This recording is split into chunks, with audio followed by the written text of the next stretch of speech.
Fala pessoal, tudo bem? Aqui é o Felipe Meriga do canal Além do Código.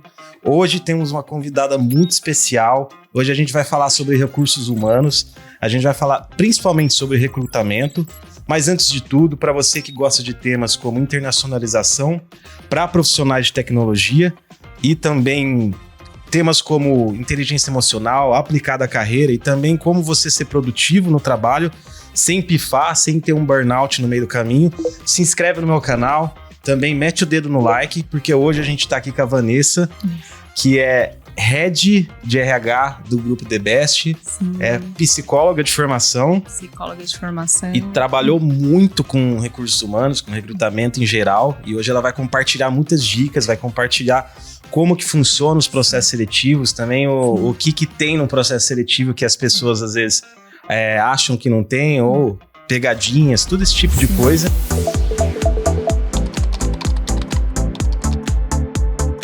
Vanessa, se apresenta aí para nós, fala um pouco sobre você, da sua trajetória, e depois a gente continua tudo, as perguntas que a gente tem hoje no nosso papo. Perfeito, vamos lá então. Bom, então meu nome é Vanessa Moniua, eu hoje ali no Grupo The Best, então eu atuo dentro da área de RH e também cuido de mais duas áreas, que é Facilities e Segurança do Trabalho. Tá, então essas duas áreas também estão ali no meu escopo. Ali dentro do RH, então eu atuo em todas as áreas de RH, então inclusive recrutamento e seleção, que é um dos processos ali dentro da nossa área, né? Então já faz 1 ano e meio mais ou menos que eu estou ali no grupo. Mas já trabalhei numa multinacional há muitos anos, então trabalhei ali durante 15 anos, atuando também em todos os subsistemas ali dentro de RH, onde meu cargo, né, o meu último cargo ali dentro da companhia antes de sair para o Grupo The Best, eu estava justamente trabalhando com Talent Acquisition. Então, eu recrutava para todas as vagas ali na América Latina. Então, eu atendia ali 7 países ali na América Latina, 6 países na América Latina, atendia Miami, Estados Unidos. Então, estava com todas as vagas ali nível gerente para cima, são vagas mais estratégicas. Mas, enfim, né, durante toda a minha trajetória ali dentro dessa empresa, eu também atuei com vagas operacionais, enfim. Então, recrutamento e seleção é o core do RH, né? Então, acho que todo RH começa ali pelo recrutamento e seleção, trabalhando as vagas, então já tenho toda essa experiência ali também. Sou psicóloga por formação, tenho uma pós-graduação em dinâmica de grupos, porque eu queria muito entender, quando eu me formei, como que funcionavam as pessoas, porque na psicologia eu aprendi como que funcionam as pessoas individualmente. Eu falei, agora eu quero entender como que as pessoas funcionam em grupos. Então, aí eu fiz uma pós-graduação em dinâmica de grupos para entender um pouquinho mais sobre o comportamento humano. E depois fiz um MBA em gestão de pessoas ali na FGV também, mais voltado ali para a parte mais de hard skills. Então, foi importante ali para minha carreira também. Legal.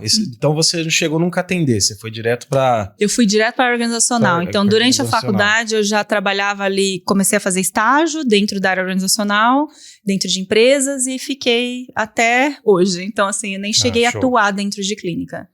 E muita gente, quando a gente fala em recrutamento, muitas pessoas acham que é simplesmente da parte da empresa, simplesmente a pessoa... a própria empresa só entrevistar as pessoas, achar quem deu mais match com a vaga e pronto. Mas todo mundo sabe que por trás tem um trabalho bem difícil, que é executado por várias pessoas, que tem várias etapas da empresa, inclusive, que não são vistas pelo candidato durante o processo, que são importantes também. Então, muitas pessoas, como eu disse, acham que tratam essa coisa de uma forma mais simplista. Então... De âmbito geral, assim, o que você diria que a empresa, o que rola nos bastidores quando você está pensando em contratar uma pessoa? E vamos generalizar, pode ser tanto um cara de tech quanto uma vaga estratégica, mais ou um gerente ou coisa assim. Realmente, quando fala, abriu um processo seletivo, acho que é só fazer entrevista e tá tudo certo, né? Mas por trás dos bastidores ali, da gente até chegar numa entrevista, então a gente tem alguns processos internos dentro da empresa, desde... um alinhamento de perfil com o gestor, uma aprovação de vaga, né? E já acontece, às vezes, de aprovar a vaga e no meio do processo cancelar a vaga. Então, às vezes, acontece isso durante os processos seletivos também. Mas a gente tem essas etapas ali pré-entrevista, né? Até chegar à entrevista. Eu falo que a chave ali do sucesso da gente encontrar o melhor candidato é esse alinhamento de perfil com o gestor. Então, ali no grupo a gente senta com o gestor, ajuda ele a alinhar o melhor perfil ali para a vaga, porque quanto mais assertivo, mais a gente vai ser assertivo com o candidato também, né? Então, esse processo, assim, é um processo que a gente faz bem minucioso ali até chegar nas entrevistas. Então, aí depois de aprovada a vaga, a gente divulga, né? A gente utiliza algumas plataformas para divulgar as nossas vagas, faz a triagem de currículos, né? Então, que também é um ponto crucial, que eu acho que a gente vai falar aqui no decorrer. E depois a gente chega ali para as entrevistas. Então, normalmente passa para entrevista ali para o RH, entrevista com o gestor, porque afinal quem decide ali o melhor candidato é o gestor, né? Não é o RH que decide. Muitas pessoas falam, é o RH que decide. Não, é o gestor que decide ali o melhor candidato. E aí depois a gente tem alguns testes, a gente faz alguns testes de perfis, às vezes alguns testes de técnico mesmo, principalmente para a área tech. A gente faz alguns testes práticos e por último a gente faz uma comparação ali, faz uma calibragem ali daqueles candidatos, né, para fechar o melhor, a pessoa ideal ali para aquela posição. Então é mais ou menos esse processo. E você citou, inclusive, que durante o processo alguma vaga pode ser fechada. Eu ia deixar essa pergunta lá pro final, mas eu já vou trazê-la agora. É verdade Sim. que tem empresas que às vezes só abrem vaga só para dar uma testada no mercado? Ou para verificar como que tá ali o ambiente de profissional? Sim. Porque eu já acho que eu já caí em algumas dessas. Eu digo no Brasil, porque na gringa, lá nos Estados Unidos, na Europa principalmente, eu vejo que tem. Mas é sim ou não? Sim. Isso acontece, não vou mentir, né? Os bastidores do RH ali das organizações realmente acontecem. Então, por exemplo, a área tech, principalmente, acho que tem muito disso.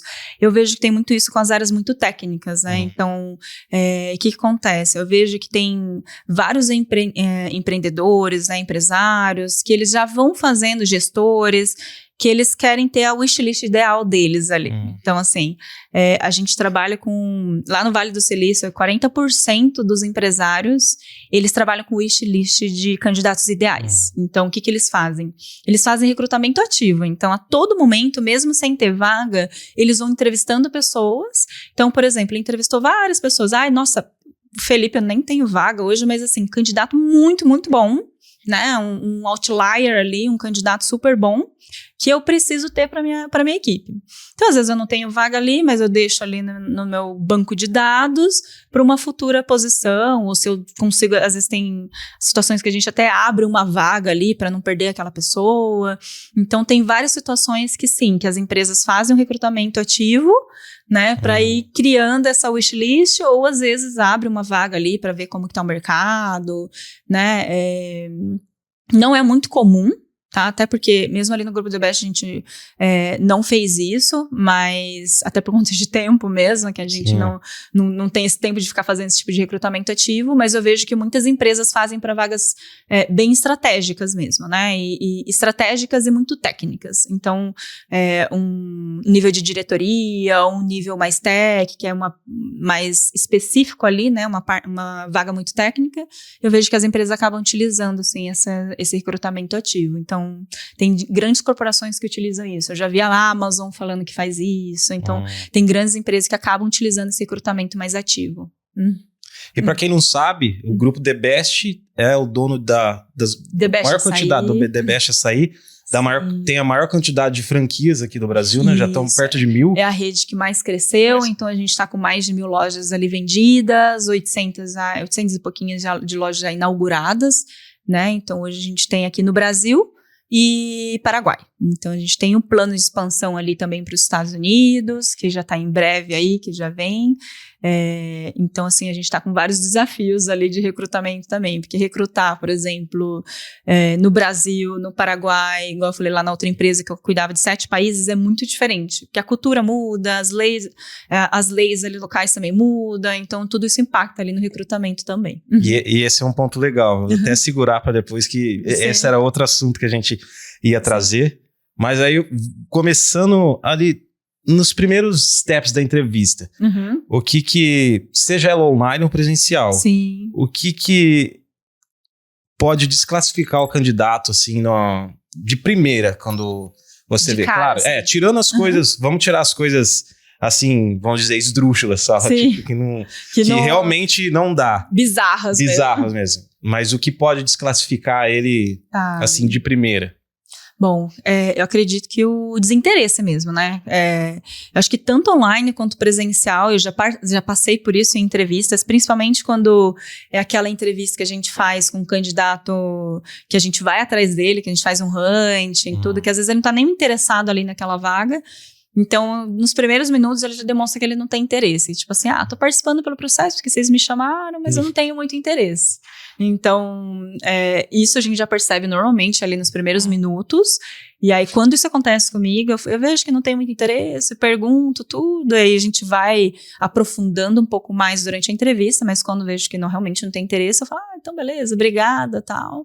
E aí, acabo nem seguindo, porque realmente é uma pessoa que não está interessada, né? Que ela não vai querer continuar ali no decorrer do processo. E aí, invertendo essa pergunta, o que já atribui pontos à pessoa assim que ela entra na entrevista?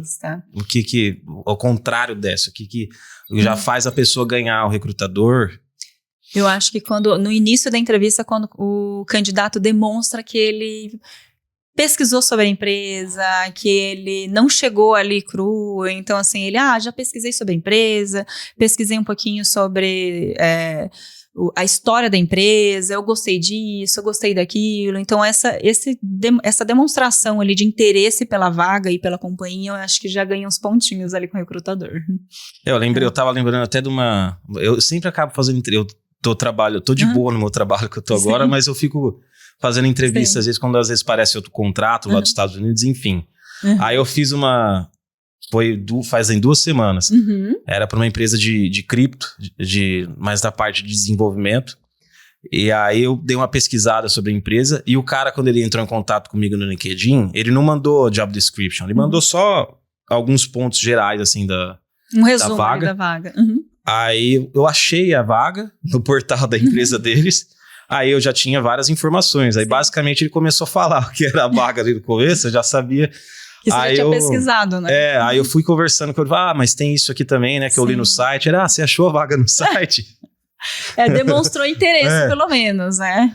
Esse é um ponto crucial, eu acho que... E o recrutador de cara, ele já percebe, né? Se a pessoa, ela tá interessada ou não, ele já percebe. Porque a curiosidade ali no início já é demonstrada. Nos primeiros minutos, a gente já percebe, normalmente. Sim. E eu sei que... Principalmente na parte tech. As entrevistas acabam sendo diferentes, dependendo da etapa que você tá. Eu percebo que a primeira é sempre um initial screening aqui, que você vai ver como que a pessoa é, se ela vai dar match em termos gerais com a vaga, se a pessoa vai ser uma pessoa legal para trabalhar em equipe, para trabalhar no time que ela vai ser designada. Aí, geralmente, eu vejo que a segunda e terceira, ou só segunda, às vezes é uma mais hard skills, assim, que é mais coisa técnica. Se for uma entrevista para a área comercial, algum case que a pessoa tem em vendas, que seja. E aí, depois, a terceira, geralmente com algum gerente, alta gestão, líder, que seja. E aí vai depender, né? Tem empresas que tem... Eu já participei várias de processo etapas, de 7 etapas. Acho que quanto maior a organização, mais etapas tem. Mas o que eu vejo são 3, 4 ali, principalmente para fora do Brasil. E eu vejo que a forma como você se posiciona e como você se vende, porque querendo ou não, é vendas, né? Você está se vendendo ali. Eu vejo que muda muito de uma para outra. Por exemplo, eu tô falando com uma pessoa que é de RH na initial screening, na primeira ali, que ela não tem um conhecimento tão técnico, mas ela tem conhecimento dos termos, que ela tá sempre recrutando gente e ela tem noção daquilo. Mas a forma como você vai se portar é muito diferente também de como você vai se portar numa segunda, que aí às vezes você tá falando com um cara que, se for desenvolvimento de software, com algum arquiteto de software, ou um cara da área comercial, gerente da área comercial, um cara que manja bastante de economia, finanças, enfim. E como você acha o que você acha sobre isso? E como que a pessoa ter a consciência que ela tem que ter esses diferentes estilos de comunicação vai ajudar ela no processo. Certo. Bom, normalmente é isso mesmo. A primeira entrevista é com o RH, que é para fazer o filtro inicial ali mesmo. O RH vai pegar ali 5 principais ali, as competências que a pessoa precisa ter para a vaga. Então, a entrevista com o RH normalmente é para avaliar ali a questão comportamental, fit cultural, né? Então, mais baseado ali em soft skills, né? Então, normalmente o RH baseia nisso, porque o RH não vai ter aquele conhecimento técnico aprofundado para avaliar se a pessoa sabe desenvolver. Então, assim, é mais verificar se a pessoa tem um fit cultural com a empresa. Então, essa é a primeira etapa do processo.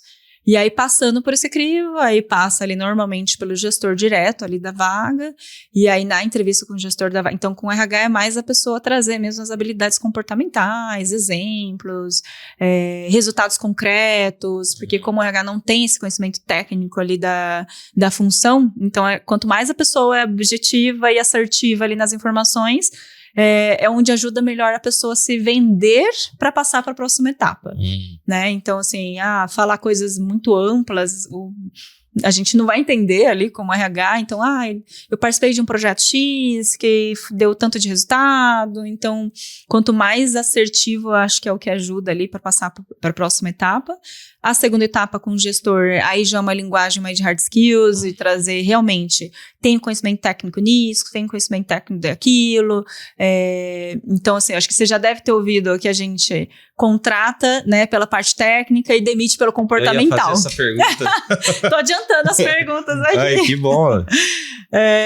Mas tem uma pesquisa da Michael Page, né, que é uma referência ali de recrutamento e seleção, que eles falam que 91% dos candidatos que aí eles são contratados, então a gente contrata pelo técnico e demite pelo comportamental. Então 91% é muita coisa, né? Então assim, é um número muito alto. Por quê? Isso ocorre principalmente na área tech, áreas muito técnicas, porque aí olha a pessoa ali, nossa, o cara entende muito, ele é muito bom tecnicamente, sabe disso, sabe daquilo, enfim. Aí entra na empresa, não tem trabalho em equipe, não aceita um feedback, né, não aceita um projeto novo, aquela pessoa às vezes muito fechada. Então, aí ele é demitido pelas soft skills, né? Então, assim, isso acaba acontecendo muito. Então, o que eu sempre instruo os gestores na entrevista com eles, porque aí eles saem da entrevista, nossa, então o Felipe é muito bom, entende disso, entende daquilo. Eu falo, cara, e a parte comportamental? O que você percebeu? Então, assim, eu vejo que na entrevista com os gestores, eles focam muito no técnico, por isso que o RH vai pela parte comportamental, para depois, se aprovado, a gente junta as informações e vê qual é o melhor candidato, né? E aí, passando pelo crivo ali do gestor direto, normalmente a gente passa pelo next level ali, que é o gestor final ali, que é a diretoria, enfim, que é só para dar o crivo mesmo, se a pessoa está aprovada ou não, né? Aí no final ali da entrevista com a diretoria é mais um check mesmo, não é uma entrevista ali muito aprofundada, que a gente vai aprofundar muito, é uma entrevista mais para checar se aquela pessoa é realmente boa para aquela função. Então, normalmente são essas etapas. Na área tech é muito comum ali no grupo, principalmente a gente aplica testes, né? Então a gente aplica algum teste ali na pessoa, um teste técnico mesmo. Então a gente também sempre aplica. Se a vaga exige inglês, a gente faz algum teste de inglês também, faz algumas perguntas. Então a parte técnica também a gente acaba checando, porque é normal, né? A pessoa vai ali, se vende às vezes muito bem, e aí na hora de ver na prática ela não tem aquele conhecimento todo que ela falou ali na entrevista. Então a gente precisa desses check ali depois para conferir ali e ter certeza que aquela pessoa realmente tem aquele conhecimento técnico. Sim, eu digo que é um misto de a pessoa conseguir se vender, ser mais desenrolado, e também ter o outro lado. Não adianta o cara ser só papudo, né? E prometer tudo, não entregar nada quando chega na parte técnica. Isso acontece muito mais do que a gente imagina, tá? Porque a gente fala, recrutador tá super acostumado, já percebe. Mas isso, não vou mentir, já fui, nesse último post que eu tava lá, eu chegava a fazer, sei lá, quantas entrevistas por semana, 30, 40 vezes entrevista por semana, e acaba passando, às vezes eu falava, nossa, realmente, aquele candidato era muito bom, não sei o que, aí a pessoa entrava, não entregava, não sabia, eu falava, errei no processo seletivo, porque às vezes a pessoa se vende muito bem ali, né, então ela se vende, ela fala, eu fiz isso, eu fiz aquilo. Aí a gente fala, mas na entrevista o cara falou que sabia fazer e na prática ele não tá conseguindo entregar porque ele não sabe.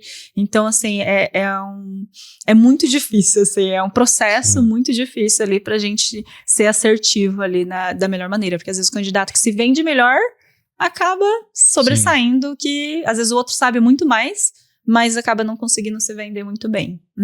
Mas realmente, eu acho que aquele ponto que você puxou, que era uma questão que eu ia fazer depois, é que as pessoas, elas são demitidas pela questão comportamental, e não pelas hard skills. Sim. E eu percebo isso muito, eu percebi ao longo da minha carreira, muito disso.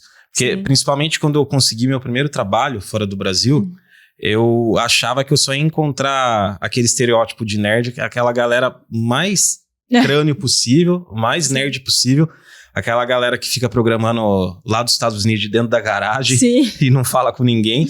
Eu achei que ia achar todo esse tipo de pessoa, e na verdade eram pessoas normais, assim, mas que se vendiam muito bem, se posicionavam muito bem, porque assim como outras indústrias e outros tipos de negócio, você desenvolver software no final do dia, você está entregando um produto para um cliente, e não é simplesmente só codificar coisas na frente de uma tela, você tem que atender requisitos, você tem que saber o que... Você tem que entregar o que foi pedido pelo cliente. Enfim, eu acredito que isso faz muita diferença, porque muitas das pessoas que eu vi ao longo da minha jornada também conseguindo vagas maiores ou abrindo empresas lá fora de desenvolvimento de software, eu percebi que elas eram pessoas que tinham esses atributos comportamentais bem fortes. E eu passei ao longo também da minha jornada com muitos desenvolvedores que eles são referências técnicas para mim, mas eram pessoas que era muito difícil de trabalhar, e era esse tipo de pessoa que geralmente ele ficava muito tempo num lugar, ou era difícil às vezes ele se recolocar, e mesmo que ele... E aí ele se frustrava. Porque ele, cara, eu manjo muito tecnicamente, mas por que eu não tô conseguindo? E às vezes uma pessoa que tinha um conhecimento legal ali, não era um crânio, às vezes estava conseguindo galgar níveis mais que ele ainda.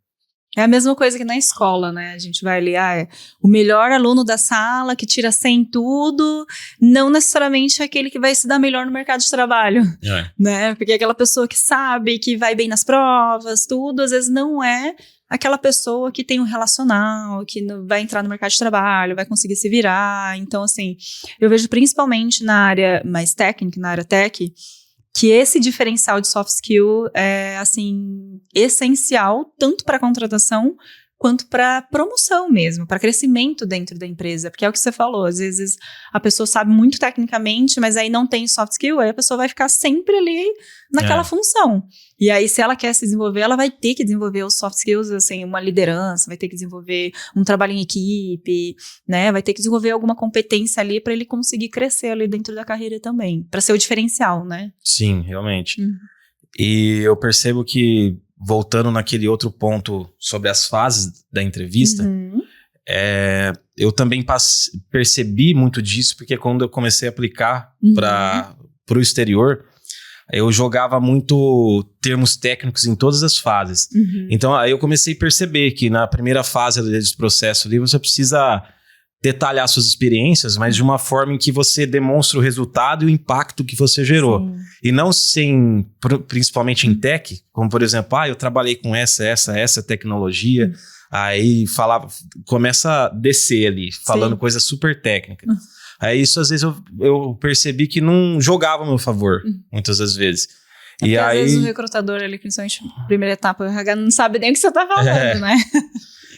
E aí eu percebi que aí vai dependendo do seu público, de quem que você tá falando ali. Se você for fazer uma entrevista com um cara bem técnico depois, aí sim você consegue colocar mais coisas técnicas, e aí é a hora sim de você mostrar essa parte. Ou às vezes é um teste também, que vai ser aplicado, um projetinho que o cara tem que fazer, enfim, aí ali é a hora do cara mostrar assim o que ele sabe, mas aí tem, geralmente com o RH ali, com a gerência na terceira, quarta fase, é mais soft skills mesmo, a pessoa, e o que no final do dia as pessoas querem é o resultado que o trabalho dela vai dar, né, o impacto que ele vai gerar, e não se ele usou tecnologia X, programa tal, que seja. E eu percebo que também você tocou ali no começo no assunto de que o grupo The Best está expandindo, já tem já tem planos para ir para os Estados Unidos, já tem no Paraguai, né? Hoje nós temos no Paraguai franquias, né? Então a gente tem franquias ali no Paraguai e a gente também está expandindo para os Estados Unidos. E aí você citou o ponto de que é diferente o recrutamento dali por questões culturais mesmo. Sim. E o que você tem notado sobre essas diferenças, como elas impactam em todo o processo, em toda a cadeia de contratação? Eu vejo que o mais impacta é a economia local mesmo, né? Então, assim, aqui no Brasil, hoje a gente está passando por uma escassez de mão de obra muito grande, né? Então, principalmente para vagas operacionais e para vagas muito técnicas. Então, assim, o que eu vejo é que na área tech, por exemplo, os profissionais bons daqui, que estão aqui no Brasil, eles estão trabalhando para empresas de fora. Né? Então, eles não estão trabalhando para a gente aqui do Brasil, eles estão indo para empresas de fora. E a gente fala, por quê? Né? Então, assim, realmente os talentos, eles não estão ali desempregados, né? Não estão ali disponíveis para o mercado. E isso não é só para áreas muito estratégicas, para áreas operacionais também. Então, para eu contratar um ajudante de produção também está difícil. Né? Isso vem muito pela economia do Brasil, que a gente está passando atualmente. Isso está impactando nessa escassez de mão de obra. Então, acho que se conversar com qualquer RH hoje, eu falei assim, qual que é a sua maior dor hoje? A gente vai falar recrutamento e seleção. Que realmente a gente está passando por essa situação hoje em dia, né? Antigamente a gente divulgava uma vaga e vinha vários currículos, a gente conseguia triar, escolher realmente ali o melhor candidato. Então, hoje, para a gente escolher realmente o melhor candidato, a gente precisa de um pouco mais de tempo, porque a gente vai ter que fazer um hunting maior, né? Então, a gente vai ter que ir atrás realmente daquele talento. Então, hoje a gente vê isso.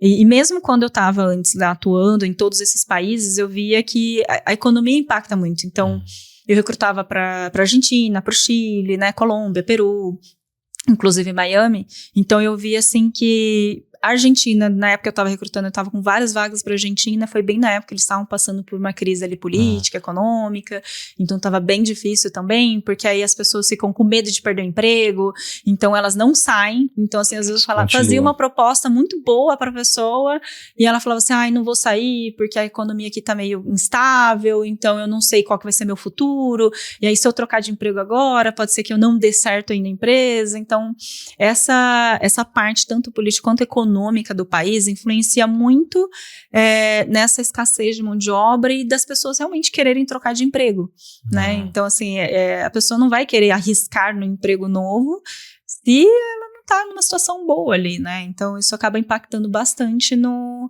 nosso recrutamento e seleção. Então, eu vejo muito disso. E ali nos Estados Unidos é um perfil mais diferente no sentido de eles escolhem muito. Então, assim, é um perfil muito mais exigente. Então, a hora que liga, fala assim, eu sou aqui da empresa tal, mas eu não conheço a empresa. O que é sua empresa? Então, até antes de marcar a entrevista, eles pesquisavam sobre a empresa, eles faziam uma pesquisa ali aprofundada e depois mandava. Oi, Vanessa, tudo bem? Eu acho que eu vou participar do processo sim, vamos marcar uma entrevista, um bate-papo e tal. E uma dificuldade que eu tinha muito nos Estados Unidos também era, começando pelo LinkedIn. Então, assim, começando pelo meu hunting, de mandar uma mensagem ali no LinkedIn, pouquíssimas pessoas me respondiam, né? Então, assim, algumas pessoas nem respondem, algumas respondem. Então, começa muito ali pela própria captação ali desses candidatos que eu tinha essa dificuldade maior. Então, aí eu tinha que vender muito mais as vagas, sabe? Então, era mais complicado. Então, é isso que muda e a legislação trabalhista local, né? Então, isso também muda ali. Na contratação, porque às vezes sei lá, a Colômbia também, na época que eu estava contratando, também estava passando por uma situação econômica ali complicada, então eles viviam mudando a questão de legislação, então isso também impacta ali na contratação quando a gente fala de localidade, né, localização geográfica. Eu percebo que principalmente os fatores econômicos, eles impactam demais. Sim. Como você disse, eu lembro da época da pandemia, que era uma época, principalmente que eu já morava lá para fora. E foi uma época que, principalmente nos países da Europa e nos Estados Unidos, era uma época que tava surgindo muito startup, porque as taxas de juros de todos os países estavam baixíssimas. Sim. E aí o pessoal conseguia fazer empréstimo a rodo, porque aí em pouco tempo uma startup ali que fundou agora, eles conseguiam bater o break-even, pagar o empréstimo que eles fizeram, porque os juros não eram altos. E então, nessa época, teve contratação a rodo. Sim. E aí foi uma época que meio que inverteu o jogo, principalmente na área técnica. Era o cara que escolhia onde ele ia trabalhar. E aí eu vi que aí, depois da pandemia, começou a vir uma escassez maior no mercado ali. Sim. E aí aconteceu aquilo que você falou. Muita gente começou já a se fechar. Porque eu acho que é muito do cara olhar a grama do vizinho também, né? Ele começa a ver os outros aplicando, aí os outros desenvolvedores, pessoas de outras áreas estão ali indo para outros empregos, o cara fala, pô, tem que me mexer também. Sim. Aí chega uma hora que todo mundo começa meio que ficar ali na sua casinha, e aí você começa a perceber que a pessoa vai ficando mais... a economia em si também, e tanto as vagas, e até que chega uma hora que às vezes até inverte, aí é menos vaga, sim. E aí a pessoa já não consegue escolher mais. Não consegue escolher. E o trabalho informal, na pandemia, eu percebi muito isso. Após pandemia, o trabalho informal cresceu muito. Então, assim, na pandemia, várias pessoas começaram a trabalhar, por exemplo, na área tech, como autônomos mesmo, né? Prestando serviços ali. Surgiram vários freelancers. Então, assim, essa parte da economia, do trabalho informal, impactou bastante também as contratações dentro das empresas. Então, eu via que na hora que eu chamava o candidato ali para participar do processo, ele falava assim, mas hoje eu estou prestando serviço para tal empresa ao mesmo tempo e estou ganhando tanto, você está me oferecendo tanto.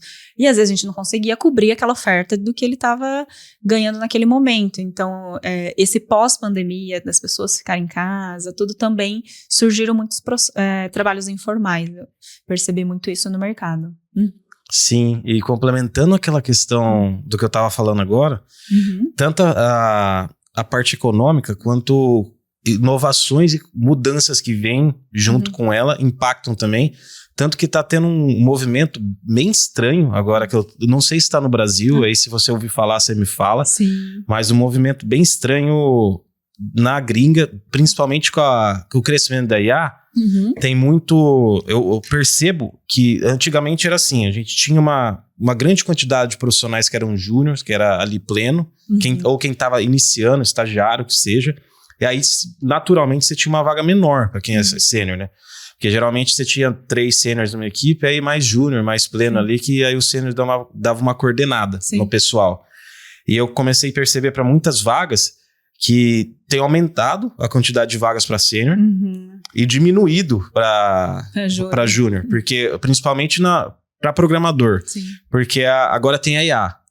E aí o cara que é sênior, ele tem o contexto, ele sabe o que ele está fazendo, então aí ele está trabalhando junto com a IA ali, ele consegue colocar, ele sabe o que a IA está fazendo, ele revisa, ele faz tudo, então ele tem a produtividade ali triplicada. Então o surgimento da IA foi uma arma que, para quem já estava na área ali, foi um foguete. Só que para quem não estava, porque não adianta o cara ter a ferramenta, ter IA, e não saber o que perguntar, ou não saber revisar o que ela te deu. Sim. Aí eu percebo esse movimento que está acontecendo agora, que é até estranho. Porque é ruim para quem está querendo entrar na área, né? Sim.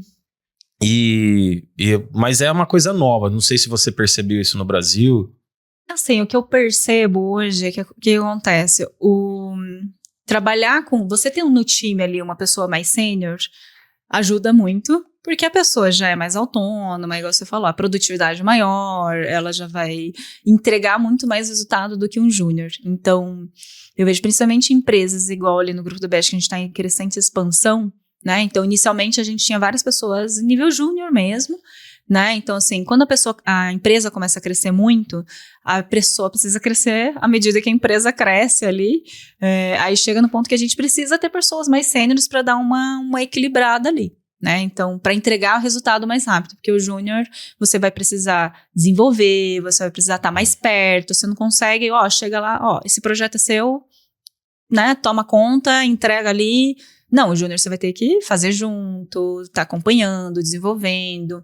Então, assim, o movimento que eu vejo é mais em relação a isso hoje, sabe? Então, assim, o júnior você precisa ter um acompanhamento maior, e o sênior você já joga ali. Então, por isso que você fala, então beleza, esse projeto é seu, você vai atrás, você entrega ele pronto, né? Você não precisa ficar administrando ali a todo momento, microgerenciando aquele projeto.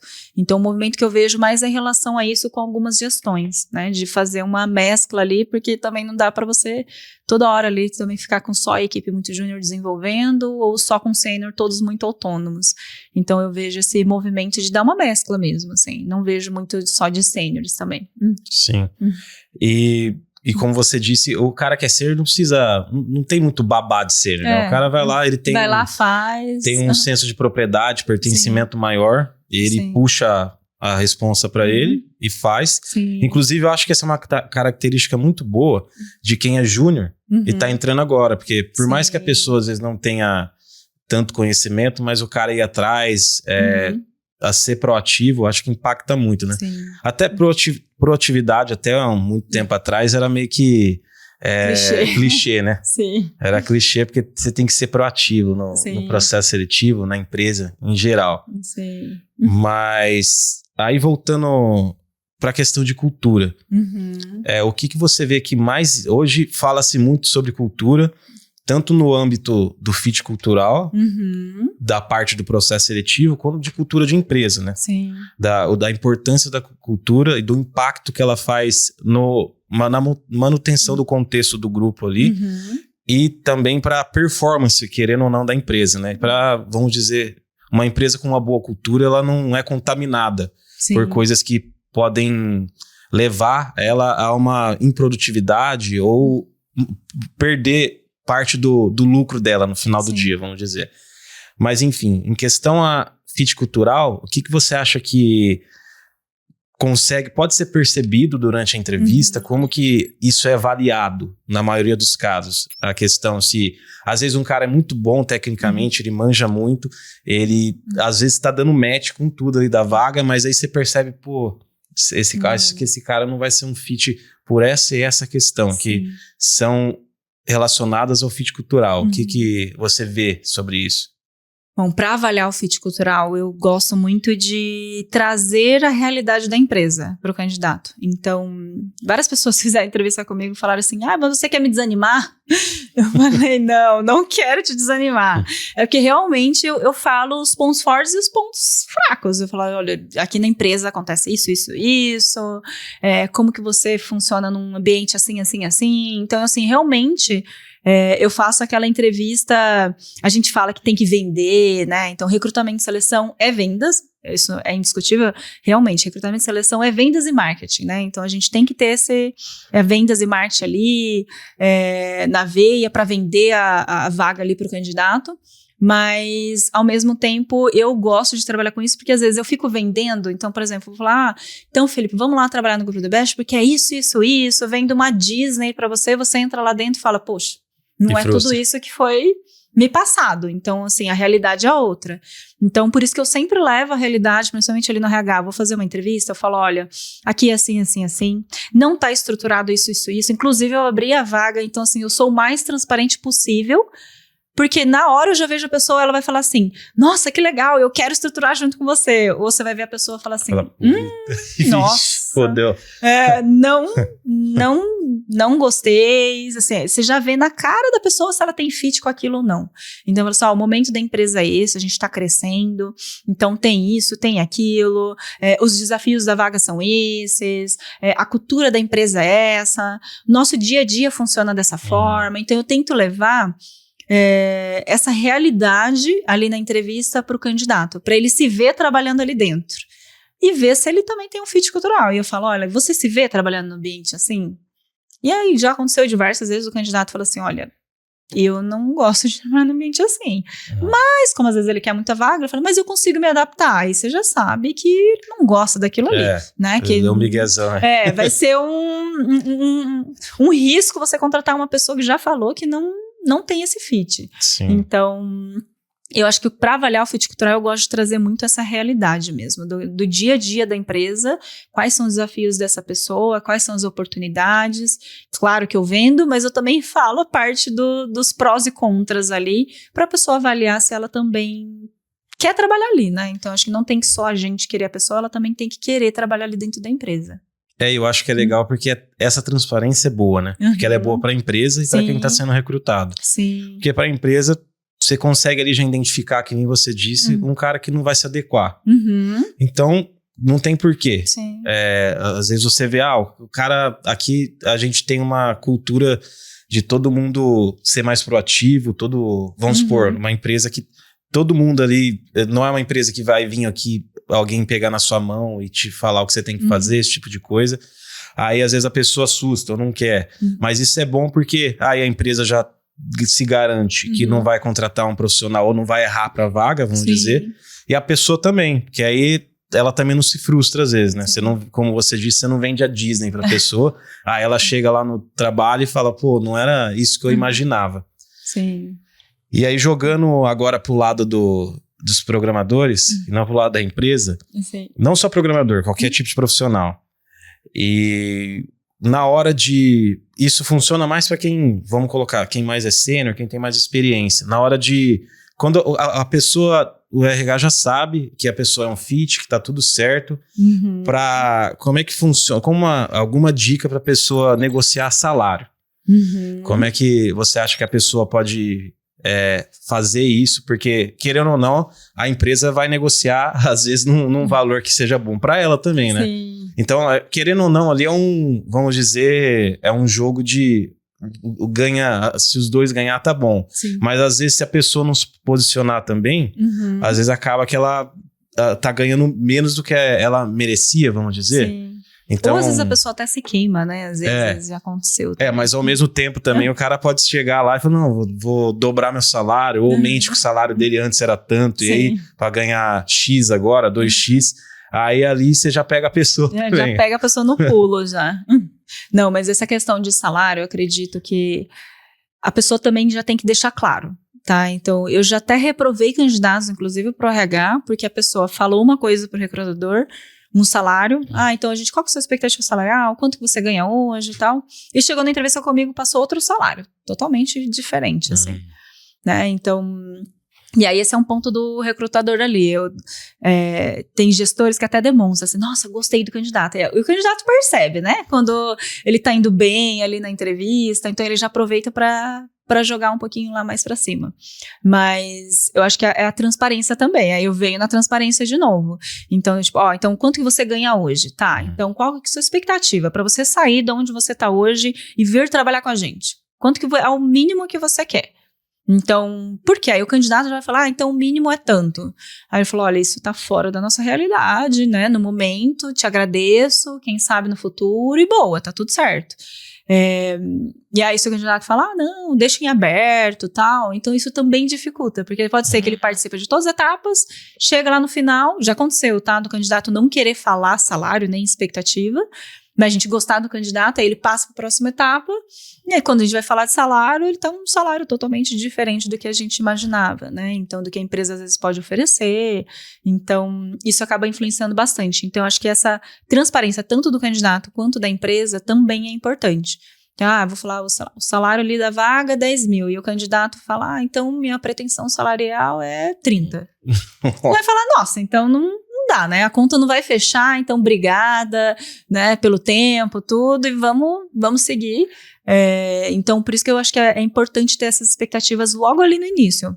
Né? Isso é uma das coisas que eu já faço ali na entrevista do RH, porque aí a gente já elimina se a pessoa está muito fora ali da realidade, fora ali do salário que a gente consegue oferecer, a gente já consegue eliminar ali logo de cara, né? Então a gente faz esse filtro ali normalmente na primeira entrevista.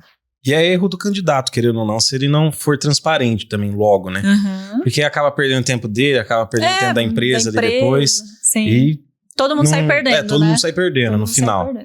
E agora só para mudar um pouco também da parte séria, para uma parte, vamos dizer, mais descolada, fala uma situação que você passou em alguma entrevista, assim, estranha, ou cômica, ou, sei lá, algo bem diferente que você passou numa entrevista. Bom, eu lembrei de uma situação. Eu estava fazendo entrevista para uma vaga operacional, nem lembro se era ajudante ou operador de máquina, enfim, que lá era uma indústria. E aí eu falei assim, então quanto que você ganha hoje, né, seu salário, como que você tá o seu cargo hoje e tal. E a pessoa não lembrava, ele não lembrava do salário e tal, do cargo. Ele falou, deixa eu confirmar aqui na minha carteira de trabalho. Daí ele levantou e tirou a carteira de trabalho de dentro da cueca. Ele enfiou a mão. Não, mentira. Ele enfiou a mão dentro da calça e tirou a carteira de trabalça. Então o cara não tinha assim bolsa, era louco. E jogou na mesa. Aí eu, meu Deus. Aí ele falou assim, então, moça, eu não enxergo direito. É uma pessoa muito simples, assim, sabe? É uma pessoa muito simples. E aí eu fiquei assim, ai meu Deus, vou relar nessa carteira.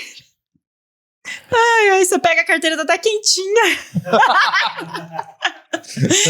pega a carteira assim, então tá bom, obrigada, pode guardar. Então, beleza. Eu acho que foi a situação mais constrangedora que eu já passei. Na hora eu não sabia, eu falei, será que eu falo que eu não vou pegar? Eu falei, não, vai ficar chato. E era uma pessoa muito simples, vai achar às vezes que, né, eu não quero relar, enfim. Aí eu falei, não, tá bom. Eu vi rapidinho, devolvi. Que bom que era uma pessoa simples, né? Não era louca. Não era louca. Eu vi que não foi maldade, realmente. Não foi maldade. Não foi maldade. Mas foi uma situação constrangedora e diferente, né? Mas a gente vê de tudo nos processos seletivos. Não, eu imagino que vocês devem passar por cada diversos, com certeza. Muita gente também que já participou de vários...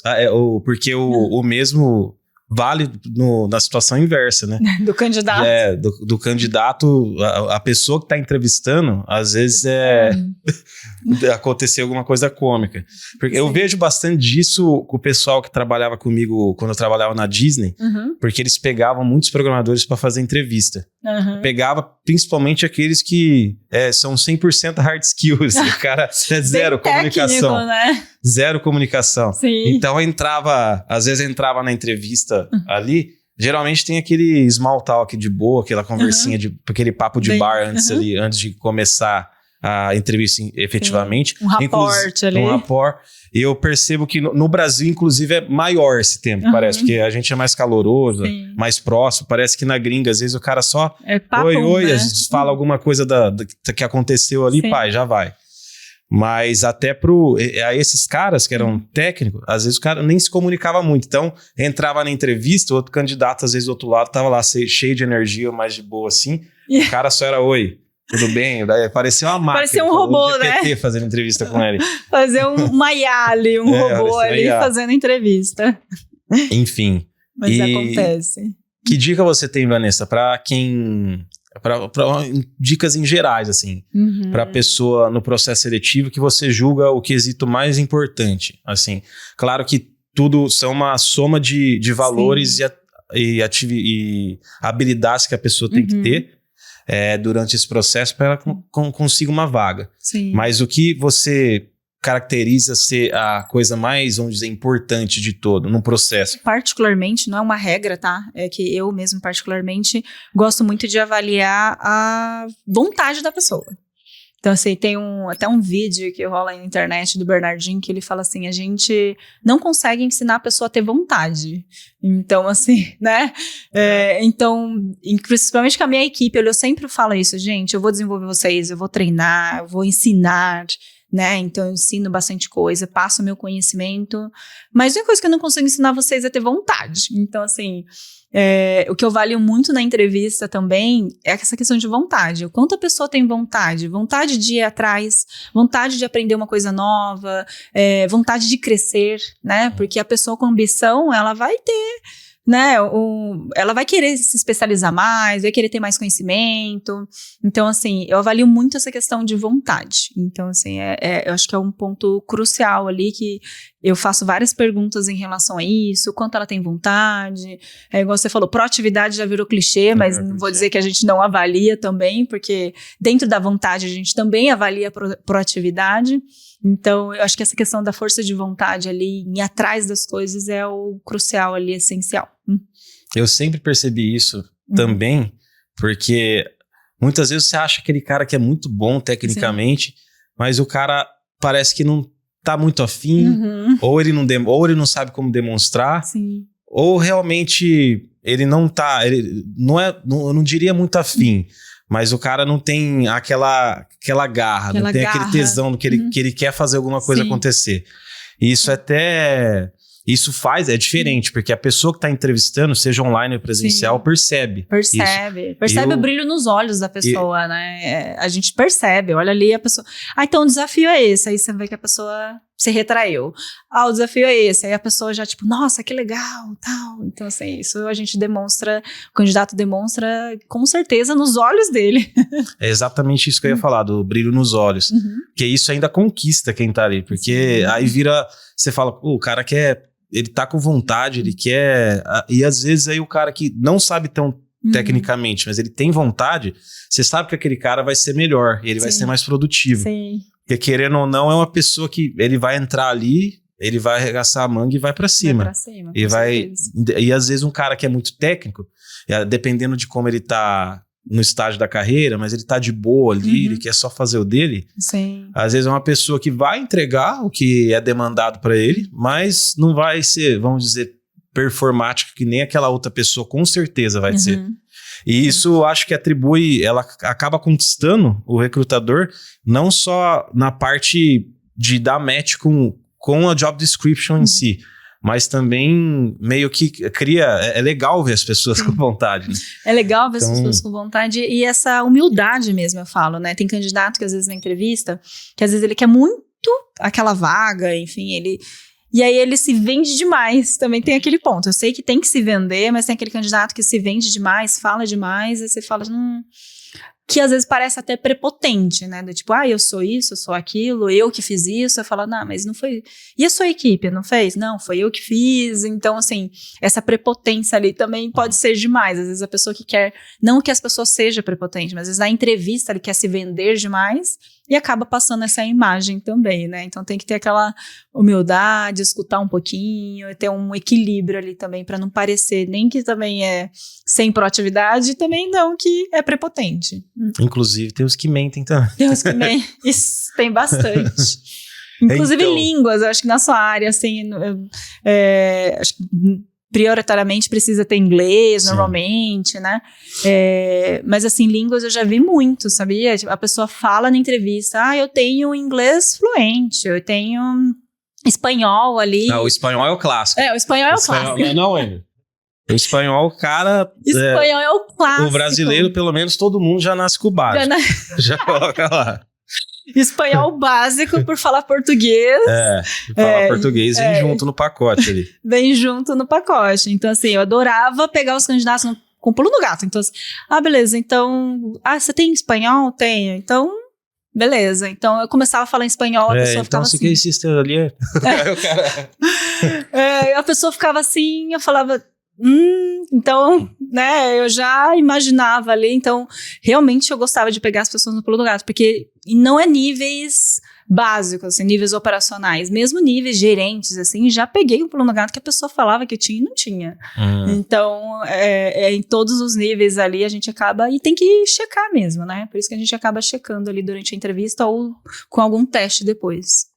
Sim, e recrutar pessoas, principalmente... para níveis maiores, níveis mais altos, vamos dizer. Estratégicos, executivos.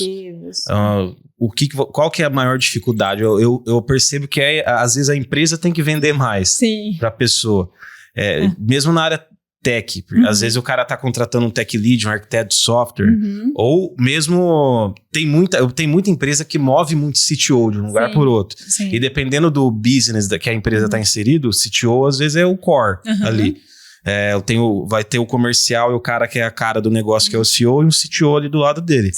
E eu acho que aí, essa entrevista para esse tipo de cargo, vamos colocar, quando o cara é sênior também, só que ele já está há muito tempo no mercado, ele foi muito estratégico para algum projeto específico de uma vaga aberta que abriu para a empresa. E qual que é a dificuldade da empresa? Claro, a gente já sabe que, obviamente, é a venda em si, que o posicionamento da empresa tem que ser outro.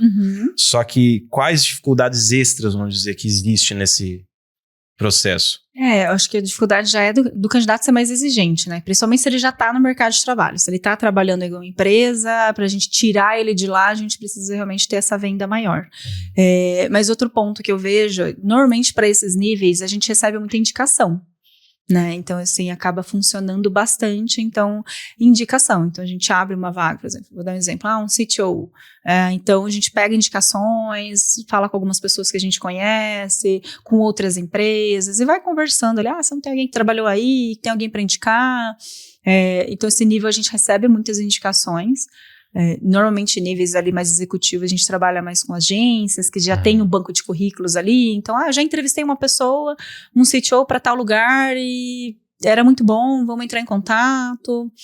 Então acho que tem muito isso, e a questão do fit cultural eu acho que é onde a gente tem que ser muito mais exigente também com esse nível, porque vai ser uma pessoa, vai ser um executivo ali dentro da área, então Se ele não tem a nossa cultura, e a gente fala que o líder tem que ser exemplo ali para o time, então se ele não tem a nossa cultura, a equipe não vai ter a nossa cultura.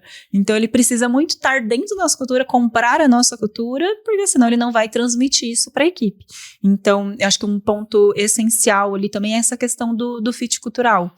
Então da gente avaliar bastante ali na entrevista se ele tem fit cultural e fazer aquilo que eu te falei, de checar se a pessoa realmente está dentro do que a gente espera. Né? Então, quando a gente faz aquele alinhamento de vaga inicial, eu sempre peço para o gestor, então qual que é o candidato ideal para você? Assim, seu sonho de candidato. Ele fala, meu sonho de candidato é isso. Então, aí a gente vai e checa aquelas questões que ele trouxe, né? Para ver se aquela pessoa tá dentro ali daqueles requisitos iniciais. Aí deve ser um processo muito mais árduo, né?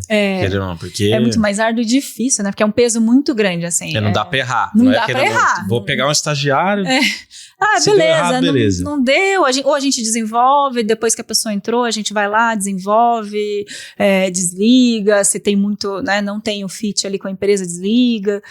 Mas agora um nível de diretoria, né? Um CTO, assim, um CEO que seja, CFO. Aí esse nível já é mais difícil da gente errar. Porque aí a pessoa entrou, você não vai, a pessoa não... Depois que a pessoa entrou, durante 3 meses, você fala, putz, não deu fit com a empresa.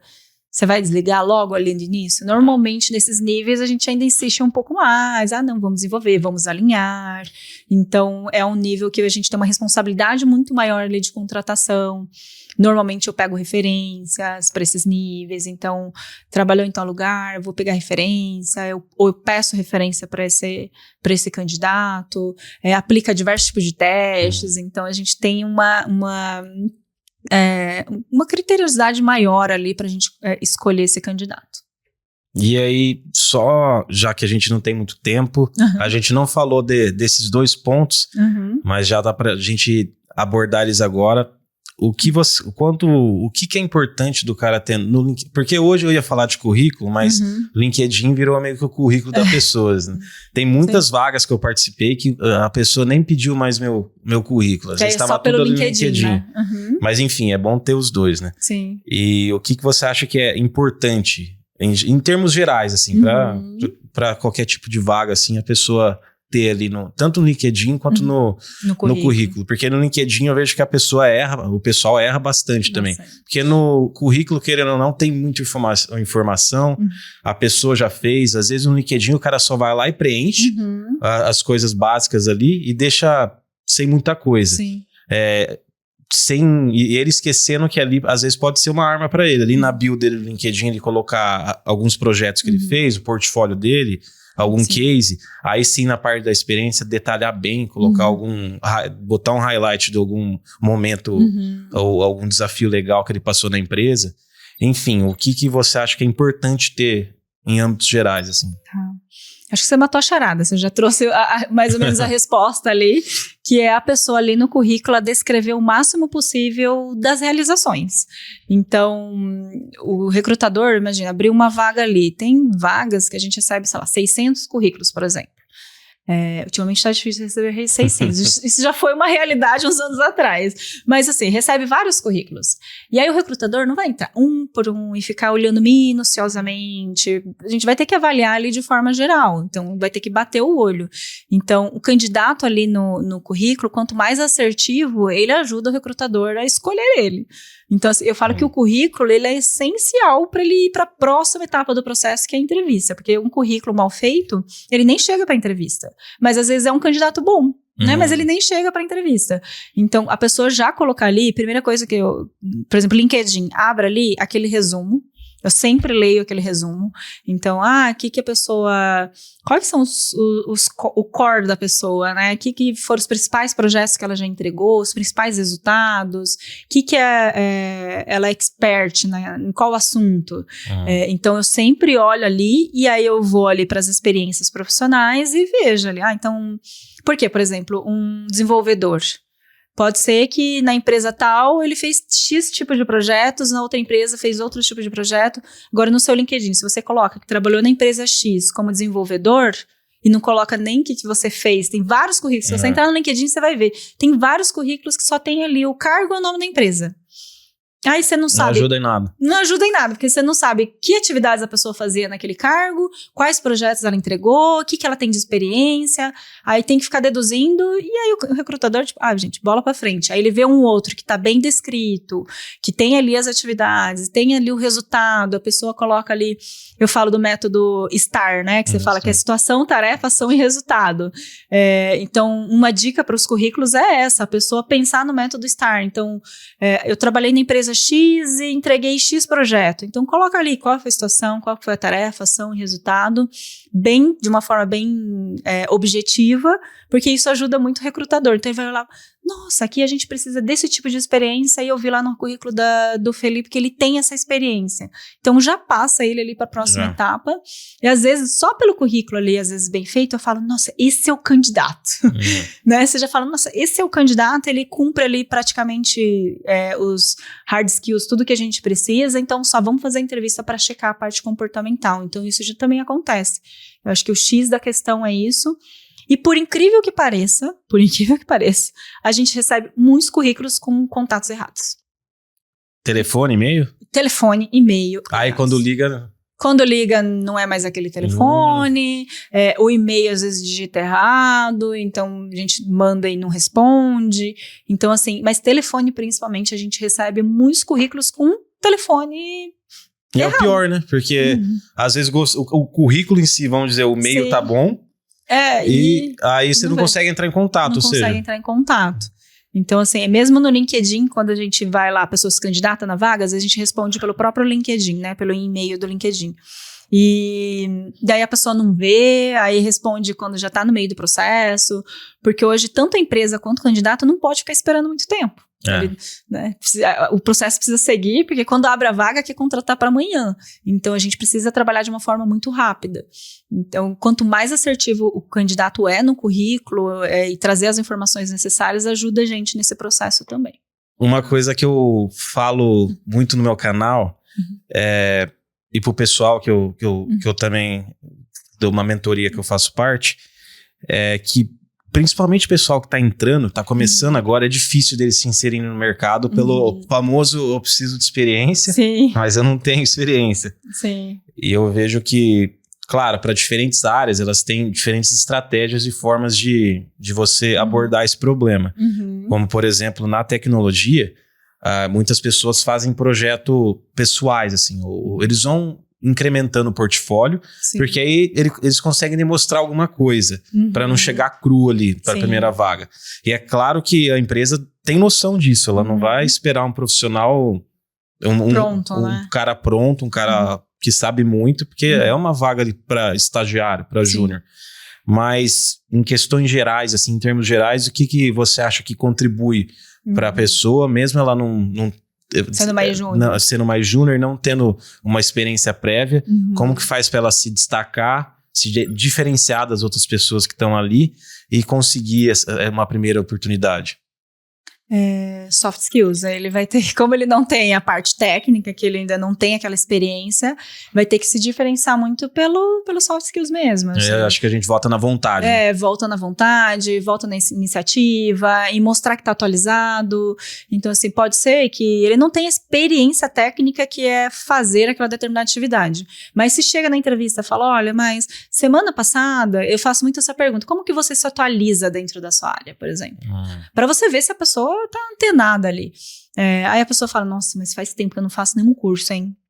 Mas o que você lê? Faz tempo que eu não leio nada, hein? Tipo, fala, então, complicado. Então, se a pessoa demonstra que ela tem essa vontade, que ela tá lendo, que ela fez cursos, tudo, isso também ajuda a ter um pontinho a mais ali, quer dizer que a pessoa tá antenada, ela só precisa colocar em prática.